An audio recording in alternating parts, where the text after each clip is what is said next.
श्रीमद् भागवत गीता में भगवान कृष्ण के उपदेशों का वर्णन है, जिसमें मनुष्य को जीवन, कर्म, ध्यान, शांति, सत्य, योग और सफलता के बारे में सभी महत्वपूर्ण विषयों को गहराई से जानने को मिलता है, जो ज्ञान किसी भी मनुष्य के जीवन में बहुत उपयोगी सिद्ध होता है। श्रीमद् भागवत गीता में भगवान श्री कृष्ण ने अपने शिष्य अर्जुन को कुरुक्षेत्र में न केवल ज्ञान की बातें बताई, उसके साथ ही जीवन जीने की कलाओं के बारे में भी बताया है। दोस्तों, इस वीडियो से आगे बढ़ने से पहले वीडियो को लाइक के साथ साथ चैनल को सब्सक्राइब कर दीजिए। आप केवल निस्वार्थ भाव से कर्म कीजिए, केवल वही आपके हाथ में है। मनुष्य कितना भी गोरा क्यों ना हो, परंतु उसकी परछाई सदैव काली होती है। मैं श्रेष्ठ हूं, यह आत्मविश्वास है, लेकिन सिर्फ मैं ही श्रेष्ठ हूं, यह अहंकार है। व्यक्ति जो चाहे बन सकता है, यदि विश्वास के साथ इच्छित वस्तु पर लगातार चिंतन करे। प्रेम सदैव माफी मांगना पसंद करता है और अहंकार सदैव माफी सुनना पसंद करता है। जो रास्ता ईश्वर ने आपके लिए खोला है, उसे कभी भी कोई बंद नहीं कर सकता। मनुष्य का जीवन केवल उसके कर्मों पर चलता है। जैसा कर्म होता है वैसा उसका जीवन होता है। एक बार माफ करके अच्छे बन जाओ, परंतु दोबारा उसी इंसान पर भरोसा करके बेवकूफ कभी न बनो। मन की गतिविधियों, होश, श्वास और भावनाओं के माध्यम से भगवान की शक्ति सदा तुम्हारे साथ है। जीवन में आधे दुख इस वजह से आते हैं क्योंकि हमने उनसे आशाएं रखी जिनसे हमें नहीं रखनी चाहिए थी।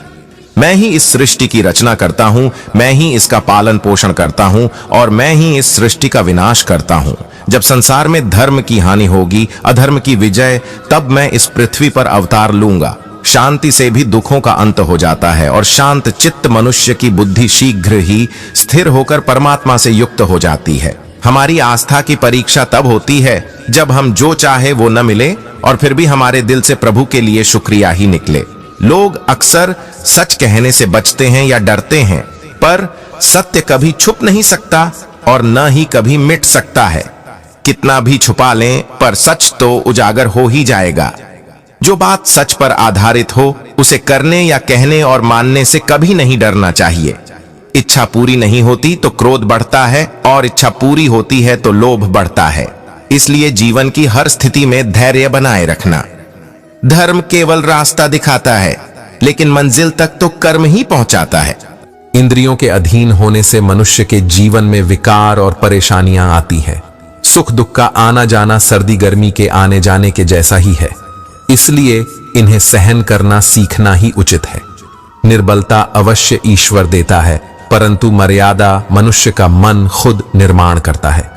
जीवन में वाणी को संयम में रखना अनिवार्य है, क्योंकि वाणी से दिए हुए घाव कभी भरे नहीं जा सकते। मनुष्य उसके लिए शोक करता है जो शोक करने के योग्य नहीं है, और फिर भी ज्ञान की बातें करते हो। बुद्धिमान व्यक्ति ना जीवित और ना ही मृत व्यक्ति के लिए शोक करते हैं। मैं हमेशा तुम्हारे साथ और तुम्हारे आसपास रहता है, चाहे तुम कुछ भी कर रहे हो। जो हुआ अच्छा हुआ, जो होगा अच्छा होगा। स्वयं को मुझ पर छोड़ दो, अपने कर्म पर ध्यान दो। कर्म ऐसा जो स्वार्थ रहित पाप रहित हो। जीवन में समय चाहे जैसा भी हो, परिवार के साथ रहो। सुख हो तो बढ़ जाता है और दुख हो तो बट जाता है। मोहग्रस्त होकर अपने कर्तव्य पथ से हट जाना मूर्खता है, क्योंकि इससे ना तो तुम्हें स्वर्ग की प्राप्ति होगी और ना ही तुम्हारी कीर्ति बढ़ेगी। श्री कृष्ण कहते हैं कि सत्संग ईश्वर की कृपा से मिलता है, परंतु कुसंगति में पड़ना मनुष्य के अपने ही हाथों में होता है। कर्म का फल व्यक्ति को उसी तरह ढूंढ लेता है, जैसे कोई बछड़ा सैकड़ों गायों के बीच अपनी मां को ढूंढ लेता है। इस संसार में कुछ भी स्थायी नहीं है। मैं सभी जीवों में विद्यमान हूं, मैं चींटी में भी विद्यमान हूं और हाथी में भी विद्यमान हूं। मेरे भी कई जन्म हो चुके हैं, तुम्हारे भी कई जन्म हो चुके हैं। ना तो मेरा अंतिम जन्म है और ना यह तुम्हारा अंतिम जन्म है। व्यक्ति कर्म करने से कभी छुटकारा नहीं पा सकता है, इसलिए तुम्हें हमेशा कर्म करते रहना चाहिए, क्योंकि कर्म के बिना तुम्हारे शरीर का निर्वाह भी नहीं हो सकता है। परिवर्तन ही संसार में स्थायी है, इसलिए परिवर्तन से नहीं भयभीत नहीं होना चाहिए। जो लोग दूसरों की सहायता करते हैं, ईश्वर उनकी सहायता करते हैं। जब यह संसार ही स्थायी नहीं है, तो इस संसार की कोई वस्तु कैसे स्थायी हो सकती है। आशा है आपको कृष्ण वाणी से आधारित यह ब्लॉग पसंद आया होगा। यह ब्लॉग अपने दोस्तों और परिवार के साथ जरूर शेयर करें। ऐसे ही अन्य रोचक, ज्ञानवर्धक और आकर्षक ब्लॉग देखने के लिए सफर जिंदगी की चैनल के साथ बने रहें।